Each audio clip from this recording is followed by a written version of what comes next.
আছে না নাই? তো মানুষের মুখ দোষ যদি এইরকম হয়, তো আপনি বিপর্দায় মেয়েকে পাঠাইছেন, আর মেয়ে যদি রাস্তায় বেপর্দায় চলে আর যদি বলে ওরে মাল, তাহলে মালের পাছা মরে যায় না? বোঝেন না? বোঝেন না?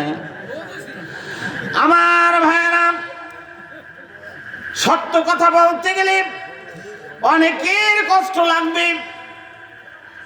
আমার মা খালাদের, আপনাদের মা খালাদের দিক তাকাইয়ে দেখেন। আমার বড় মামার 14টা ছেলে মেয়ে, এক সংসারে কয়জন? 14 জন। এক মায়ের 14 জন। আমার এক খালার 13 জন, আর এক খালার 12 জন, আর এক খালার 11 জন। কোনো দিন ঘরেও টের পায় নাই যে 2 জন যে 3 জন কোন সময় হয়েছে। সিক নাই, পাক নাই, টের নাই, ডাক্তার নাই, নার্স নাই, এমনকি কি নাই, সিজারও নাই, অটোমেটিক। সকালে রাত দেখছি 5 জন, রাত্রে দেখছি 5 জন, সকালে দেখি 6 জন। আমরা যখন 9-10-এ পড়ি তখনও বুঝতাম এই বাচ্চা কাচ্চা মনে হয় আকাশ থেকে আল্লাহ ভিয়া মারিয়া মায়ের কোলে ফালাইয়া দেয়। ওই জোরে ফালায়, এই জন্য মনে হয় একটু ব্যথা পায়, এই জন্য কোহায়। কথা বোঝেন নাই? এই জন্য মনে হয় একটু শুয়ে রয়েছে। আমরা এটা কিভাবে হয় 9-10-এ পড়ি তখনও বুঝতাম না। আর এখন 6 মাস হইলেই পেট ব্যথা দেয়। কি ব্যথা? কি ব্যথা? পেট ব্যথা দেয়। পেট ব্যথা আনতে গেলে আবার সমিতিতে যাওয়া লাগে, সব মানুষের দেখান লাগে, আবার লিখিত দিয়ান লাগে যে আমার পেট হয়েছে। বলেন নাউজুবিল্লাহ। আমার ভাইরা, এভাবে যদি বিপর্দা হয় তাহলে সিজার ছাড়া কোনো উপায় থাকে না। কোনো পর্দাশীল মানুষের সিজার লাগে না। কোন বেপর্দা মানুষের কি লাগে না? কি লাগে না বলেন? সিজার লাগে না। এই জন্য পর্দা হওয়া দরকার। পর্দা এমন একটা জিনিস, এটা করলে মানুষের সম্মান বাড়ে। কি বাড়ে? সম্মান বাড়ে। দেখবেন একটা পর্দাশীল একটা মেয়েও যদি পর্দা করে, আমরা দেখলে বলি মা কেমন আছো, বলি না? আর যদি পর্দা না করে বলি আপু কেমন আছো। আপুর মর্যাদা বেশি না মায়ের মর্যাদা বেশি?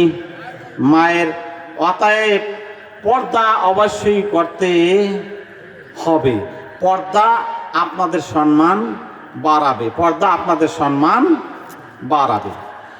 আমার ভাইরা, এরপরে যখন আমরা কন্যা সন্তানটিকে লালন পালন করে একটু আদব কায়দা শিখাইয়া সুন্দর শিক্ষা দিয়ে এরপরে যখন আমরা বিবাহের ব্যবস্থা করব, তখন আবার সেই অসংখ্য বেদাত আমাদের পাড়ি জমায়।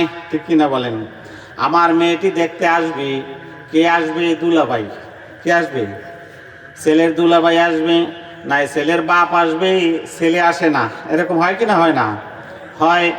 ছেলে দেখবে, ছেলে ছাড়া বিবাহের আগে আর কারো দেখা যায় নাই, ছেলে দেখতে হবে। এইবার আমার মেয়েকে বিবাহ উপলক্ষে সাজানো জায়েজ আছে। বিবাহ উপলক্ষে মেয়ে সাজানো জায়েজ আছে। বিয়া উপলক্ষে মেয়ে সাজানো জায়েজ আছে। আয়েশা রাদিয়াল্লাহু তাআলাকে সাজাই দিতেন। আয়েশা রাদিয়াল্লাহু তাআলাকে রাসূলের সামনে নিয়ে আসছেন সাজাইয়া। বলি আলহামদুলিল্লাহ। সাজানো জায়েজ আছে। কার জন্য? পাত্রের জন্য। কার জন্য বলেন? পাত্রের জন্য। অতএব সাজাইয়া গাছাইয়া পাত্রকে দেখাবে, তারপরে বিবাহের প্রস্তাব হবে, বিবাহ হবে। এই বিবাহে আমরা সুন্নাহ মাফিক বিবাহটাও পর্যন্ত দিতে পারি না। মহারানা তা বাকি। মহারানা তা বাকি। 5,75,575 টাকা 50 পয়সা। ঠিক কিনা কেন? অথচ 1 টাকাও দেয় না। এই বিবাহের তারিখ যখন হবে, আল্লাহর নবী সাল্লাল্লাহু আলাইহি ওয়াসাল্লাম বলেন, মেহমান আগাইয়া আনা সুন্নাত, আবার মেহমান আগাইয়া দেওয়া সুন্নাত।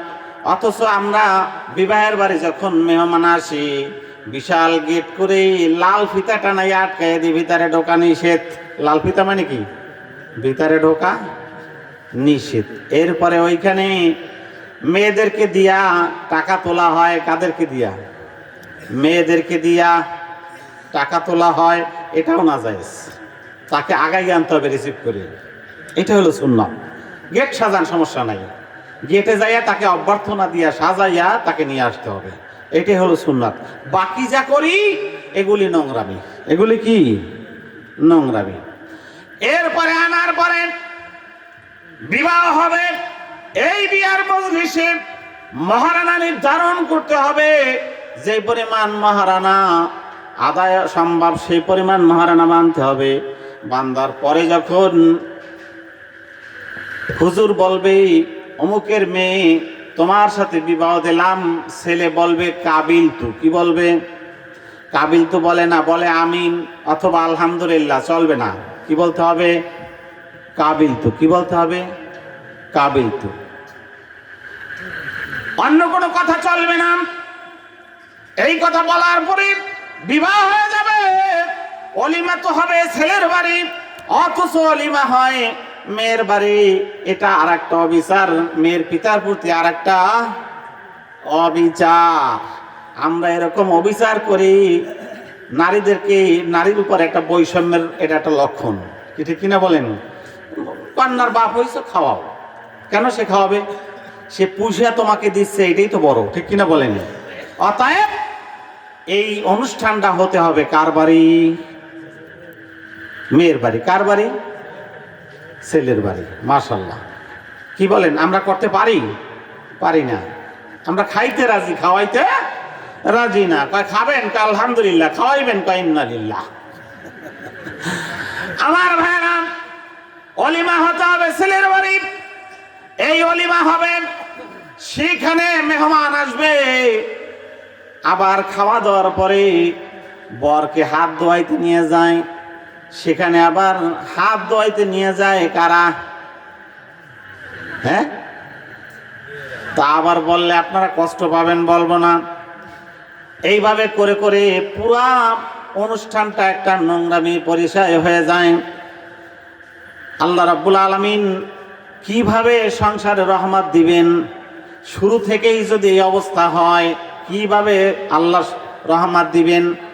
প্রথম স্ত্রীর সাক্ষাতে স্ত্রীকে সালাম দিবেন, এরপরে স্ত্রীর মহারানাটা শোধ করবেন, এরপরে স্ত্রীর মাথার তালুতে স্বামী হাত রেখে বলবে আল্লাহুম্মা ইন্নী আসআলুকা খায়রিহা ওয়া খায়রিহা মা জাবালতাহা আলাই, আল্লাহুম্মা ইন্নী আউযু বিকা মিন শাররিহা ওয়া শাররিহা মা জাবালতাহা আলাই। কেন এই দোয়া পড়বে? আল্লাহর নবী শিখাই দিয়েছেন। গত 2 দিন আগে দেখেছেন কলাপাড়া, বরিশাল কলাপাড়ায়। কয়দিন আগে দেখেছেন বরিশাল কলাপাড়ায় একটা ছেলে পিতামাতার অবাধ্য হয়ে একটা মেয়েকে বিবাহ করেছে। কিন্তু এই অবাধ্যতার কারণে তার পিতামাতা নাখোশ। শেষ পর্যন্ত মেয়ের জন্য পিতামাতা ত্যাগ করে আলাদা বাসা ভাড়া নিয়ে থাকতো। সেইখানে কিছুদিন যাইতে না যাইতেই ছুরি দিয়া জবাই করে স্বামীকে হত্যা করে দিছে। কি? যে স্ত্রীর জন্য পিতামাতা বন্ধু ত্যাগ করছে, পিতামাতার অবাধ্যে নিজের পছন্দে বিয়ে করেছে, কয়দিন যাইতে না যাইতে স্বামীকে কি করছে? ছুরি দিয়া জবাই করেছে। এই 1 সপ্তাহের খবর। প্রিয় ভাইরা, তাহলে কোন স্ত্রী দিয়ে আমার জীবন বাঁচবে, কোন স্ত্রীতে আমার কল্যাণ, কোন স্ত্রীতে অকল্যাণ, এইটা কে জানে? আরো জোরে বলেন, কে জানে? এই জন্য আল্লাহর কাছে কখনো নাম ধরে চাইতে হয় না যে আল্লাহ, যুবকরা কোনোদিন নাম ধরে চাওয়া যাবে না, আল্লাহ আমাকে অমুকরে দাও, অমুকরে ছাড়া আমি বাঁচবো না, খবরদার। বলতে হবে আল্লাহ যেখানে কল্যাণ আছে সেইটা আমাকে দাও। বলেন আলহামদুলিল্লাহ, এইভাবে বলতে হবে।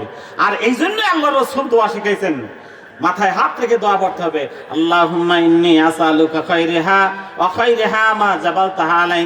আল্লাহ, আমাদের দাম্পত্য জীবনের উপরে তোমার কল্যাণের দরজাগুলি খুলে দাও, আর কোনো অকল্যাণ থাকলে তুমি রহমত দিয়ে ভরে দাও,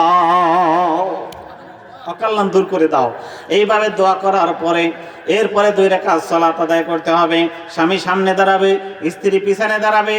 2 রাকাত সালাত আদায় করে পিছনের সব অপরাধের জন্য আল্লাহর কাছে ক্ষমা চাইতে হবে।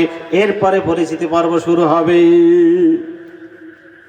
এই হলো স্বামী স্ত্রীর শুরু, এই হলো স্বামী স্ত্রীর শুরু। যদি আমরা ভাবি সবাই যে কয়জনে এরকম শুরু করছি, মাশাআল্লাহ 199 জন ফেল, ঠিক কিনা কয় না? হ্যাঁ আমার ভাইরা,